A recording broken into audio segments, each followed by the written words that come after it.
Welcome to the Great Detectives of Old Time Radio. From Boise, Idaho, this is your host, Adam Graham.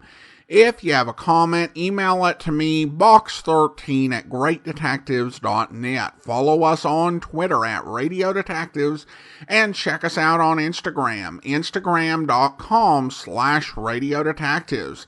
Our listener support campaign continues, and you can become one of our Patreon supporters for as little as $2 per month by just going over to patreon.greatdetectives.net. I also do encourage you to check out our other podcast, and I'm highlighting the amazing world of radio at amazing.greatdetectives.net. There we're doing a series of radio adaptations of films based on radio programs. We already started with our first episode, and we'll have another episode posted every week on Wednesday for the next 4 weeks. So I encourage you to check that out. Well, now it's time for this week's episode of yours truly, Johnny Dollar. The original air dates, October 17th and October 18th, 1955. And this is the Chesapeake Fraud Matter Parts 1 and 2.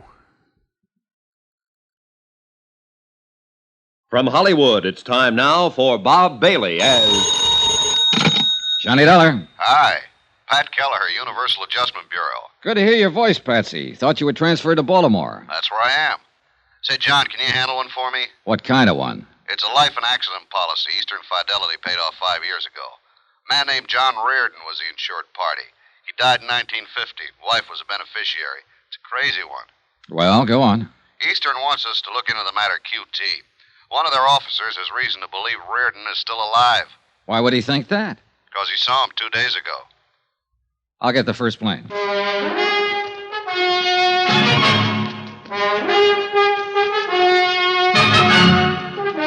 Tonight and every weekday night, Bob Bailey in the transcribed adventures of the man with the action-packed expense account, America's fabulous freelance insurance investigator. Yours truly, Johnny Dollar.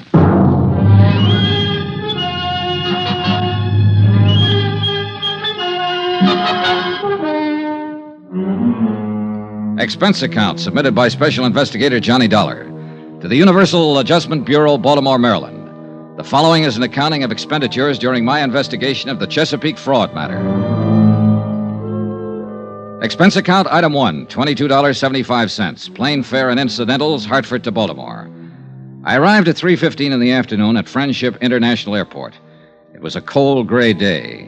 I took a cab directly to Pat Kelleher's office. Good to see you, John. He was 10 pounds heavier. Outside of that, he looked swell. We'll have to have dinner once a week, my wife. Where are your bags? You didn't go to a hotel. I checked my stuff at the airport, Patsy. I didn't know how long I'd be here. Over the Alleghenies on the plane, I got to thinking about the number of alive but dead reports I've investigated at one time or another. They happen all the time, but they never pan out. Yeah, well, this one isn't like that, John. Sit down. Thanks. You know, when a man like Paul Coombs, chairman of the board for Eastern Fidelity, not to mention vice president of 2 oil companies and 1 construction company, when he romps in here and says somebody's still alive, it's supposed to be dead, we got to listen to him. Sure you do, Pat. It's your job. Your job now. Coombs claims he not only saw Reardon, but talked to him. I'll go into that later. Policy was issued in 1944. Mm-hmm. My wife's a beneficiary. Yeah. Elizabeth Jane Reardon, $10,000. 20, John. Double indemnity on the accident clause. Oh. Well, look, I'll look at this stuff later. Maybe you better tell me about that first. Okay. John Reardon was lost in a boat accident out on Chesapeake Bay. When? August 13th, 1950. There were 4 people in the party. They went out for the afternoon on a power cruiser, and the thing exploded in the middle of the bay. Oh, yeah, I may have read about it. Was there a man named Sharpston involved? Yeah. Sharpston owned the boat. He and his wife were aboard, and another man named Blaine. Did all of them go down? That's right. They recovered Mr. and Mrs. Sharpston's body and Blaine's. They never found John Reardon. What caused the explosion? No explainable reason. It was never determined. Oh, there's always a reason. Yeah, well, that probably blew up with the boat, too. As it happened, we conducted the investigation for Atlantic States Limited. They held the insurance on the Sharpstons and the boat. These are our findings in the matter. We found no reason for Atlantic not to honor the claim made by Sharpston's estate. Mm-hmm. How about the other man who was killed, Blaine? His case was adjusted by another company. So that leaves us John Reardon. Yeah. About a month after the accident, his wife filed claim for payment. Our investigation was ended by then. We notified the insurance commission of the circumstances of his death and requested a judgment. Routine. Did it go through all right? Yeah. The appellate court declared John Reardon legally dead after the required 3-year waiting period. Pretty standard when there's no body. Sure. Eastern honored the claim and paid Mrs. Reardon $20,000. So, that's about it. Except that now somebody thinks he's alive. Not just somebody. Paul Coombs. Yeah. And if that's so, Eastern's been swindled for $20,000. Tell me about the beneficiary. Miss Reardon? Mm-hmm. Nice woman. Met her a couple of times. She didn't need money, I can tell you that much. Oh? Yeah, worth over $200,000. Never married again. You say she didn't file her claim until a month after the accident. That's right. She ever give any reason for waiting that long? Well, she was pretty broken up about it. The money wasn't important particularly. Maybe she just forgot. Pat, I've got a question. What's that, John? How can you forget $20,000? Expense account item 2, $10, for drinks I had with Pat Kelleher while we talked some more about the Reardon case. At 7 o'clock that night, I had on a fresh shirt and a press suit. They seemed to impress Paul Coombs, vice president, chairman of boards, etc. Dollar? That's right, Mr. Coombs. Universal adjustment. Oh, yes, of course. Come in. I talked with Mr. Kelleher there. He sent you? Yes, sir. Yes. Oh, yes. I recall your name now. Yeah. Mm-hmm. Well, we can sit here, Mr. Dollar. Now, you hear about John Reardon, of course. That's right. I'm glad they sent a man like you. I'm glad you're the one who's going to look into it. You puzzle me, Mr. Coombs. No, I don't. And that's a compliment to your perceptive abilities, young man. As a matter of fact, you're here because you're only curious about me. You want to have a look at the man who thinks he saw John Reardon alive, right? I suppose so. You don't believe he is alive? I didn't say that. I admire your caution. I'm glad you're the one who's going to look into it because, well, John Reardon was a close friend of mine. Oh, I didn't know that. Yes, I knew him for a number of years, and Mrs. Reardon. He was a fine, sensitive man. I'm sure you'll know how to handle him when you meet him. You sound very certain that I will meet him, Mr. Coombs. There's no doubt in my mind about that. 3 nights ago at the Brown Palace Hotel in Denver, Colorado, I saw John Reardon. I walked up and spoke to him. I talked with him for 15 or 20 minutes. I know it was him. He didn't admit it. He denied it completely. He told me his name was Frank Bauer and that he had lived in Denver ever since the war. Frank Bauer? Yes. I was so certain it was John Reardon, I insisted. He laughed at me, seemed good-natured about it, even bought me a drink. I see. I asked him where he had lived before Denver. He said something about Toledo. I asked him if he'd gone to college there. He told me he'd gone to Ohio State. Told me he was an engineer, a mining engineer. Everything he told me seemed plausible and reasonable, except that all the time I knew he was lying. I knew his name wasn't Frank Bowers. That was John Reardon. How did you leave it with him? Well, the whole thing unnerved me somewhat. I'm afraid I looked like rather a fool. I simply caught my limousine out of the airport and came back here to Baltimore. Did you get his address in Denver? No. Any of his business connections, anything like that? No. Was he alone when you met him? There was no one with him. At the bar, he even ordered his drink the way John always ordered it. You know, like this. Oh, yeah. Well, a lot of people make that signal for 2 fingers of bourbon. Wore clothes the same way, too. Have you spoken of this matter to anyone outside of Pat Kelleher? No. I thought it should be looked into before I called up Elizabeth. Elizabeth? Elizabeth Reardon, John's widow. Oh, yes. It'll do no good bothering her just now. I'm afraid she'll have to be bothered. Why? Can't you investigate the information I've given you without upsetting everyone? With this kind of information, somebody's bound to get upset. Look, don't put restrictions on me, Mr. Coombs, or we won't get anywhere. You say John Reardon was a close friend of yours. Yes. I presume his wife was, too. That's right. A lovely, lovely person. Yeah, I'll keep that in mind when I talk to her. Maybe you aren't the man for this. You can get somebody else, Mr. Coombs. No. It's just that I suddenly had a strange feeling about it all. Depressing. If John Reardon is alive, and you seem to be certain of it, then I understand your feeling. How's that? Your friend's party to a $20,000 fraud, not to mention his wife. Possibly he's not as sensitive and she's not as lovely as you thought.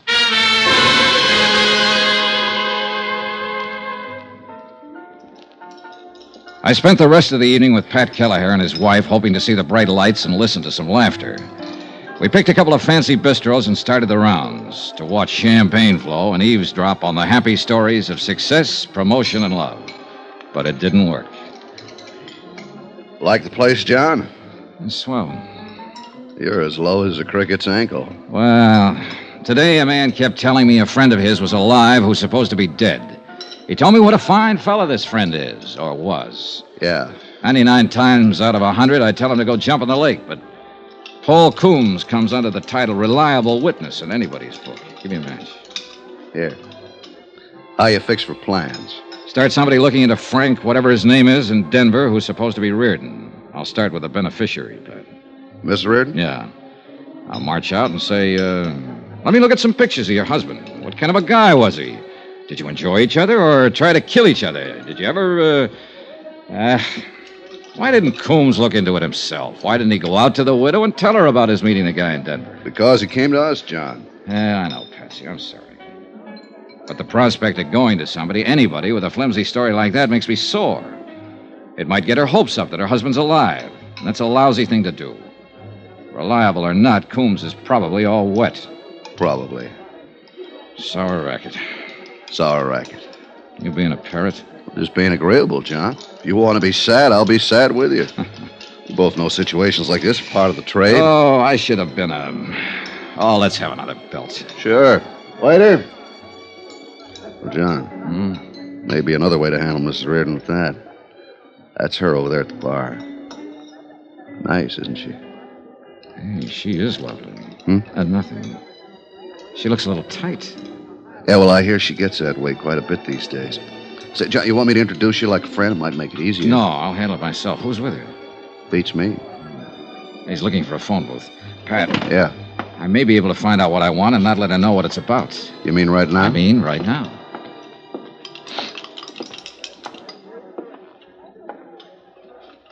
Hello. You're Elizabeth Reardon, aren't you? Why, yes. Oh, probably you don't remember me. My name's Johnny Dollar. We met some time ago. I'm afraid I don't remember, Mr. Dollar. I'm in the insurance business. Don't remember? Well, where was it we met? No, I can't remember. May I sit down? Well, I'm expecting someone who'll be back in a minute. Yes.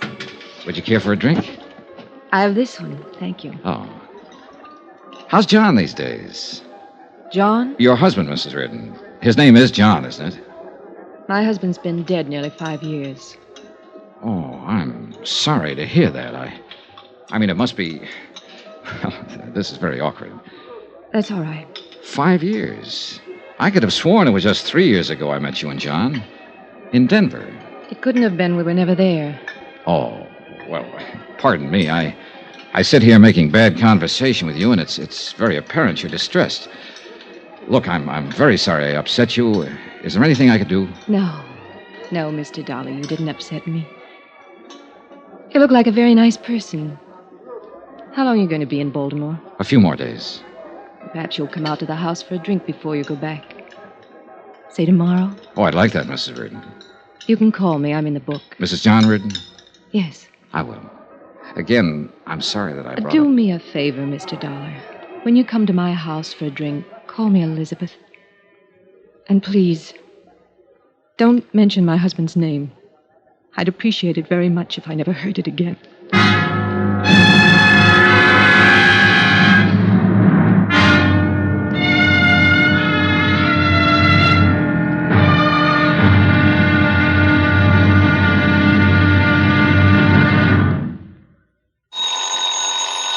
Johnny Dollar. Pat Kelleher at Universal. How'd you make out with Miss Reardon? I met her. She thinks I'm an insurance broker or something. I told her I knew her husband when he was alive. Industrial hazard lying. Part of the business, John. Did you find out anything that'll help you? I found out she's pretty upset about everything in the world. That's the only report you have for Universal Adjustment Bureau? Oh, she invited me for cocktails. I'm going to call her later this afternoon and keep the date. Maybe I'll get some information then. Cocktails, say. You made out okay. Oh, shut up.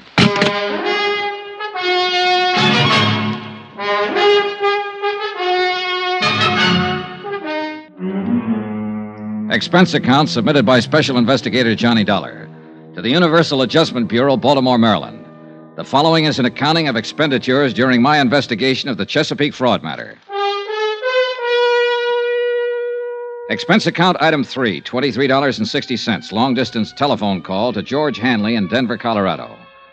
George is an old friend of mine in the private detective business. I told him about the report that John Reardon was still alive and living in Denver under the name of Frank Bowers. I requested him to gather information that would help in determining whether Bowers was really John Reardon or not. I spent the remainder of the day reading over the facts of the case as supplied to me by Pat Kelleher of Universal Adjustment. Expense account item 4, 10 cents, another phone call. This one to John Reardon's widow.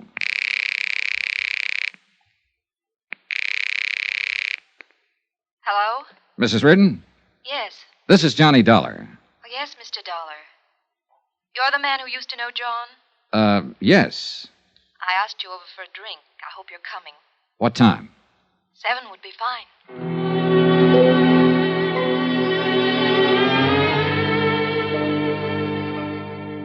I was at her home at 7 o'clock, knocking on the door. It was a nice home, and she seemed like a nice person. Even nicer than the night before. I asked you to call me Elizabeth, Mr. Dollar. I remember. Yes, you also asked me not to mention your husband's name. I wish you'd forget that. I was upset last night when we met. Forgive me? How's your drink? Oh, it's swell. I don't know why, but I feel I should explain myself a little more about saying what I did about John. I was very shocked at his death. I suppose I still am, even though it was 5 years ago. It always disturbs me when I'm reminded of it. Yet it's good to be reminded, I suppose. To know that he really is dead. That he won't come through that door anymore. That he won't telephone me from the office or make any plans with me. Does that make sense? I suppose so. Oh, we can drink another one. Sometimes things make more sense with a few drinks. Sometimes they don't make any sense at all, Elizabeth. That's right, too, Johnny. You know, I like you. I like you. Tell me about your business. You said insurance? Yes. You're a broker? Well, not exactly. A salesman? No. I'm an investigator. That must be terribly interesting work. I suppose you travel everywhere. Have you ever been to... She had a nice mouth. Soft, frank, wide-open eyes. A couple of times I was on the verge of telling her exactly what I was working on and why I was talking to her. But I didn't. Somehow I felt comfortable in the house. Over the drinks and music, we eventually got around to John Reardon. She told me of their 4 years' marriage that ended with his sudden death. Gave me everything I could possibly want to have. Why do I tell you all this? I never talked to anybody about it. Oh, I don't know. Possibly because you just want to talk to somebody about it. You're easy to talk to, Johnny. I was 19 when I was married. I'd never known another man. It was wonderful at first. Wonderful all the time, I suppose. I just wasn't grown up enough to realize it. Can I ask you a question? Surely. Did you really love him? Yes. I'm not convinced. Why? Oh, just a feeling. Well, I did. I'm not so sure he loved me. That's an awful thing to say. No, I don't think so. It's probably been on your mind a long time. You don't know me from a load of coal, but we've sat here and talked an hour. I think I know you. I think so, too. You still seem very despondent about his death. Yet you aren't sure he loved you. I loved him. Oh. Here I am explaining things again, I suppose because they sound so foolish. Once, we both loved each other. Very much. But we kicked it away. We just didn't get along. He was out spending his money on other people, and I was taking up this pastime. Can you tell when I've had too much? No. Thank you. Thank you awfully. Oh, Hugh. Elizabeth. Johnny, this is Hugh Bryan. This is Mr. Dollar, Hugh. Hello, Mr. Dollar. How's your drink, Liz? Fine. Now tell me again, who is this? This is Mr. Dollar. What's your business, Mr. Dollar? I haven't seen you around before. Obviously, you just met Miss Reardon, or you'd never start drinking with her. I wouldn't. No. That's true, Liz, isn't it? He was a friend of John's, Hugh. Well, that's nice. I don't think I ever heard him mention your name. I was a friend of his, too. As a matter of fact, his attorney. Hugh, you don't have to do this in And front since of John is no longer here, I've undertaken to look after some of the problems he left behind him, as an old friend would. Elizabeth, say good night to Mr. Dollar. Now, look here, Say good Hugh. night to him. He's just leaving. Maybe it's better right now, Johnny. Good night. Do you want me to leave? She just said it would be better. I'll call you at your hotel. Good night. Good night, Mr. No, you still have something in your glass. Finish your drink. Okay. An old friend of John's. That's good. Very good. It is? She picked you up in a bar last night. I saw her. I was with her.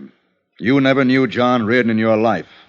You have no business being here, and I don't like cheap opportunists invading her home. Evidently, you can talk to her any way you want to, and she'll take it. Why, I don't know. But don't talk to me that way. I don't have to take anything. You were just leaving, weren't you? Hugh Bryan was a large, bristling sort of man with a smooth manner.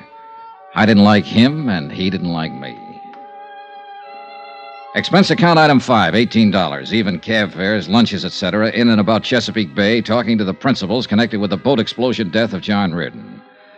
One of these was Lieutenant Jack Halverson, United States Coast Guard. You want some coffee? If I have to go out in that wind to get it, no. Make it right here for just such occasions. Just a sec, I'll plug her in. There. Brother, someday. It's nice in the summertime. Now, what can I do for you? Tell me about the boat going down. You made out the report for the Coast Guard. You mean the Sharpston's boat? Yeah. We have a reliable witness who thinks that one of the passengers, a man named John Reardon, didn't go down with it at all, that he's still alive. You said you had my report. Those are the facts. But you picked up 3 bodies. Why not the 4th? Why not Reardon's? Well, we searched the bay for a solid week looking for his body. We used every piece of equipment at our disposal. We did everything we could. But you didn't find him. First, you come in here complaining about our weather. Now you're mad about the way we run the Coast Guard. I'm sorry. It's a very lousy-sounding apology. What do you want to find out? How that boat exploded? Why you couldn't find Reardon's body if you found the others? Now, look, if a bunch of rich jerks want to take a high-powered boat out and they don't know the first thing about high-test fuel or engine running, they're doing it at their own risk. That help? Yes, some. I wish you could have put it on the report. That's my ideas, buddy. The report just has the facts. Now, for the other, about finding Reardon, I don't know why. He blew up, went down, or drifted out to sea. If his body had been in the bay, we'd found it. Was there a chance he might have survived and been rescued?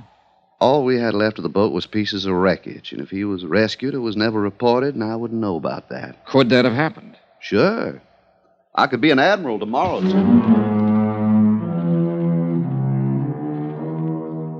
It was 4 o'clock in the afternoon when I got to Elizabeth Reardon's house. You? Hello, Mr. Bryan. Is Mrs. Reardon in?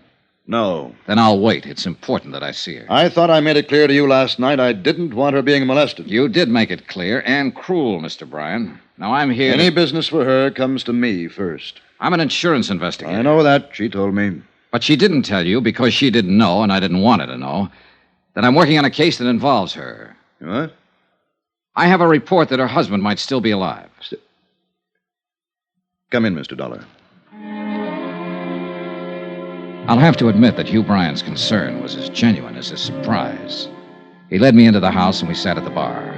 Only this time, no one had a drink. He listened while I told him about the report of Paul Coombs, that John Reardon was living in Denver under the name of Frank Bowers. Do you think there's any truth to it? It doesn't matter what I think, Mr. Bryan. I have to investigate it. Yes, of course. And if he were alive, it'd be the best thing in the world. Would it? Of course. She's been lost without him all these years. She needs him, Mr. Dollar. She always needed him. This little bit of drinking has been going on too long. These tearful little episodes with one man or another. Oh, yes, I mistook you for one of those last night. I apologize for that sincerely. Actually, Mr. Dollar, she's been quite a task. Uh-huh.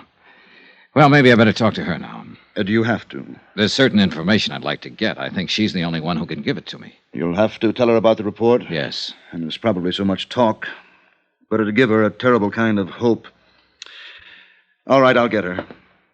Oh, you'd better mix one for her. She'll need it. Wait a minute. Yeah? I need vital statistics on Reardon. Pictures, handwriting samples, everything. Could you help me gather them? I'll do anything I can. Well, then there's no need to bother her, is there? You're a gentleman, Mr. Dollar. I don't know why. I do.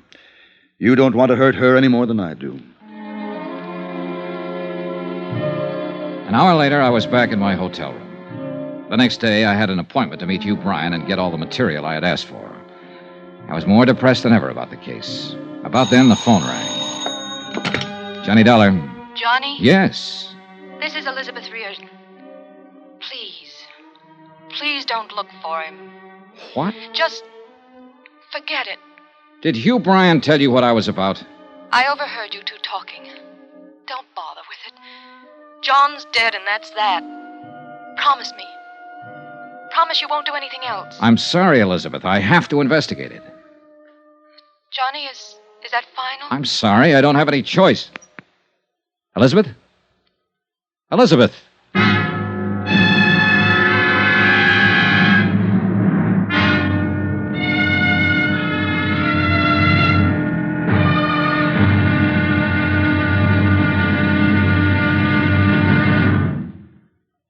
There'll be another exciting episode in our story of the Chesapeake fraud matter tomorrow. Tomorrow, a trip to Denver and a look at a man whose gun makes it pretty emphatic that he doesn't want to be looked at. Join us, won't you? Yours truly, Johnny Dollar.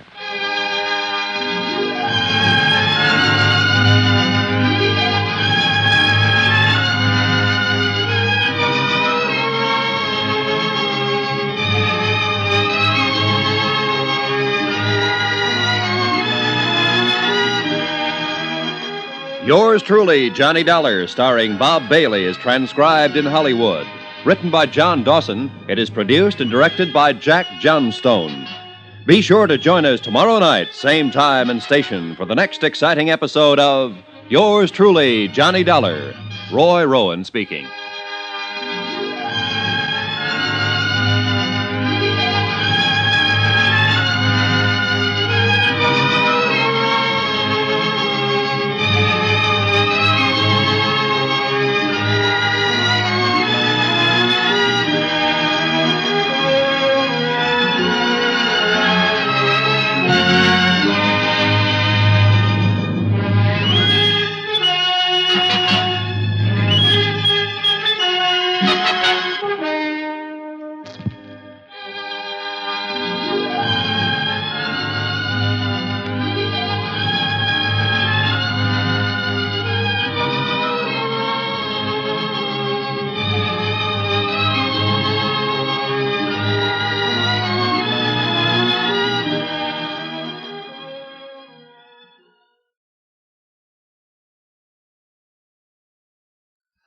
Welcome back. Well, a good opening story that delves into the background and the emotional stakes even before Johnny hits the ground in Denver. It did not take him long at all to sour on this one, and we'll see if he's right on Friday when we continue the story. Now it's time for listener comments and feedback, and we start over on Facebook where Joey writes, too sweet. Bob Bailey as Johnny Dollar episodes have begun. Even better, the serialized episodes. And I'd agree, this is definitely such a great time in the history of the program and of the golden age of radio generally for reasons we've talked about at length. Emmett comments regarding our 4,000th episode special. I love the Lux Radio Theater. In fact, this series is what really got me into old-time radio. I had a 1-hour commute each way, so every day I heard one show on the way in and one show on the way back.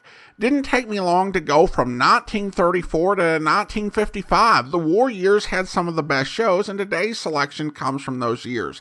Thank you, Adam, for putting this one up there. I'd forgotten how engrossing an hour's worth of radio could be. You might just want to look around the Lux Radio Theater archives to see what other good detective shows are available. I'm sure you'll get a lot of positive feedback for this one. Well, thank you so much, Emmett. And I, too, am a big fan of the Lux Radio Theater, and I think that it's the first series outside of the crime drama that I got kind of excited about.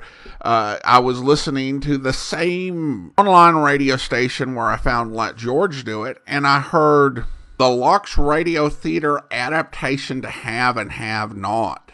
And that really got me thinking, wow, this is like a movie on the radio. And there were a lot of old movies at the time that weren't even available on DVD, and I didn't have the spare change or the room to be buying a bunch of DVDs, so this had a definite appeal for me. And we've played a lot of Lux Radio Theater programs in different capacities. Played quite a few actually on the Great Detectives of Old Time Radio. You can find all the old ones I did on Old Time Radio Mystery Special, things like The Third Man, The Thin Man, and After the Thin Man, Captain Carey, USA, both of the Philip Marlowe movies. And we are going to play their adaptation of the Maltese Falcon starring Edward G. Robinson before we're finished with Sam Spade. I kind of feel like, and we do have a few more left to go, I feel like we're kind of getting to the bottom of the barrel in terms of detective films that have been adapted to the Lux Radio Theater. We've also used them in other contexts over on the Amazing World of Radio.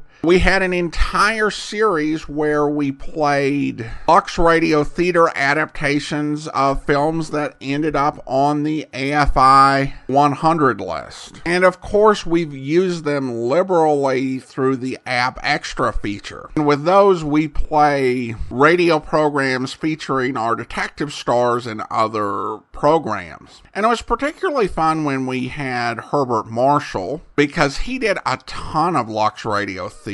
So we were playing an episode of Lux Radio Theater every month. However, we've already played all of the Lux Radio Theater appearances by Mr. Don Levy and Mr. McCrae, and none of the other leads have any Lux Radio Theater programs where they started it. However, we do have a couple of Lux Radio Theater episodes coming up in our current series for the Amazing World of Radio, so I hope you'll enjoy that, and I am always eager to find a pretext to go back to the Lux Radio Theater. Such a great series. Really one of the flagships of the golden age of radio. We also have a comment on it from Twitter from Itchy Richie, who writes, "A great performance of a great movie." And then we have a comment on Podchaser regarding Meet Miss Sherlock. Candace writes in, "Wish more episodes would have survived. Pretty good." And gave it a 5-star rating. Well, thank you so much, Candace. Appreciate your comment, and I pretty much think all of the series that we've done, I wish there were more episodes of, so I agree with you on that. Now let's go ahead and thank our Patreon supporter of the day. Mark the notification bell. And I want to go ahead and thank Sarah. Sarah has been one of our Patreon supporters since October 2018, currently supporting the program at the Detective Sergeant level of $7.14 or more per month. Thank you so much for your support, Sarah. And that will do it for today. If you want to be sure to never miss an episode of the podcast, I encourage you to follow us using your favorite podcast listening software. And if you are listening on YouTube, be sure to like the video, subscribe to the channel, and mark the notification bell. All those great things that help our channel grow and be discovered. We'll be back on Friday with the conclusion of the Chesapeake fraud matter, but join us back here tomorrow for Dangerous Assignment, where I shall make my remarks brief. I have in my possession letters which prove conclusively that the government headed by General Avila and represented by Colonel Peralta has been negotiating a secret agreement with the United States which constitutes a direct plot against my country. Furthermore... Oh. What is it, Barbara? Nothing. I feel a little faint. Barbara! I'm all right now. I just lost my balance for a moment. You knocked my envelope to the floor. I'm sorry. I'll get it. Here, let me. Here. Well- It went under the table. Oh, I've got it. Here you are, Senor Barrero. I'm sorry. Please continue, Senor Barrero. Very well. As I was saying, I demand that this meeting be stopped. It is an insult to my father. what is the meaning of this, Senora Margarita? Who is she, Peralta? General Avila's daughter. let go of me. Senora, please now. Watch out the table! Senora Margarita, you will do your father the most good by returning to the palace at once. Oh, but Colonel Barata, this This meeting... meeting is necessary and in order, Senora. I beg of you, return to the palace. Very well, Colonel. You would let me know the outcome. At once. Come, Senora. I'm afraid this outburst did not do our cause any good, Mitchell. No. Now, gentlemen, I believe we may continue. Baron Ludwig, I do not feel it too much to ask that this conference be spared from further interruptions of this nature. I trust we will. Please continue with your remarks, Senor Barrero. Very well. As you know, the letters in this envelope before me were found on the body of General Avila's son-in-law, the late husband of the young senora who burst in here so dramatically a moment ago. Our theory is that... Look, Barrero, suppose we get down off that theory cloud and start. Oh, yes. You wish facts, Senor Mitchell. Very well. First, I will show these letters to the handwriting experts. Then I... Barrero, what is the matter? It is not possible. What's not possible? The envelope, it is empty. The letters have disappeared. I hope you'll be with us then. In the meantime, do send your comments to box13@greatdetectives.net. Follow us on Twitter @Radio Detectives and check us out on Instagram. Instagram.com/Great Detectives. From Boise, Idaho, this is your host, Adam Graham, signing off.